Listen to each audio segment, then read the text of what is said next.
सोचो जो इस लड़के के साथ हुआ वो आपके साथ होता तो आप क्या करते? इसका नाम है राहुल, जो रोजाना की तरह अपने ऑफिस से लौटकर अपनी बिल्डिंग की लिफ्ट में चढ़ा और उसने 8वें फ्लोर का बटन दबाया ही था कि लिफ्ट अपने आप 5वें फ्लोर पर रुक गई। दरवाजा खुला और बाहर एक छोटा बच्चा खड़ा था, गंदे कपड़े, झुका हुआ सिर और बिल्कुल खाली आंखें। बच्चा बिना कुछ बोले लिफ्ट में आ गया। अजीब बात यह थी कि उसने कोई बटन नहीं दबाया, फिर भी लिफ्ट चल पड़ी। राहुल ने घबराकर पूछा, कौन सा फ्लोर? बच्चे ने बिना उसकी तरफ देखे कहा, जहां जाना था वहां पहुंच गया। अगली रात फिर वही हुआ, वही समय, वही 5वां फ्लोर और वही बच्चा, बिल्कुल वैसे ही कपड़ों में। राहुल ने वॉचमैन से पूछा तो वॉचमैन का चेहरा उतर गया। उसने कहा, 10 साल पहले एक बच्चा 5वें फ्लोर से लिफ्ट के शाफ्ट में गिर गया था। उसकी लाश कभी नहीं मिली। उस रात राहुल अकेला लिफ्ट में था। जैसे ही लिफ्ट 5वें फ्लोर पर पहुंची, दरवाजा खुला। बच्चा अंदर आया और पहली बार मुस्कुराया। उसने कहा, आज बटन तुम्हें दबाना है। बच्चे की बात सुनते ही राहुल के हाथ कांपने लगे। उसने घबराकर पूछा, कौन सा बटन? लिफ्ट के अंदर की लाइट अचानक झपकने लगी। बच्चे ने धीरे धीरे सिर उठाया।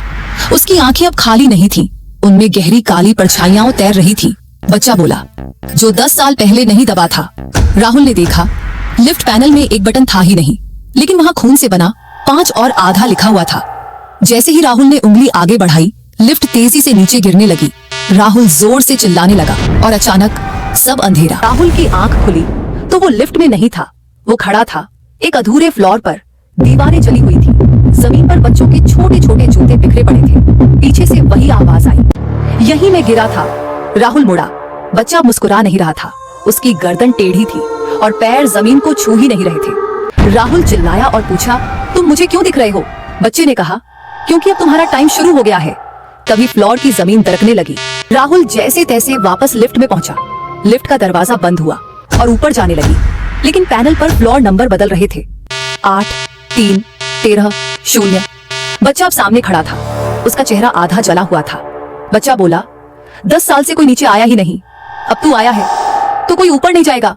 लिफ्ट रुक गई, दरवाजा खुला। बाहर पूरी बिल्डिंग खाली थी, लेकिन हर फ्लोर से बच्चों के रोने की आवाजें आ रही थी। बच्चों की रोने की आवाज सुनकर राहुल डर गया और वॉचमैन रूम पहुंचा। शीशे में देखा, प्रतिबिंब में वो बच्चा नहीं था, वो खुद था। गंदे कपड़े, झुका सिर, खाली आंखें। पीछे से आवाज आई, अब तू मेरी जगह है। अगली सुबह लिफ्ट रुकी, वही 5वें फ्लोर पर। किसी ने पूछा, कौन सा फ्लोर? और राहुल ने मुस्कुराकर कहा, जहां जाना था वहां पहुंच गया।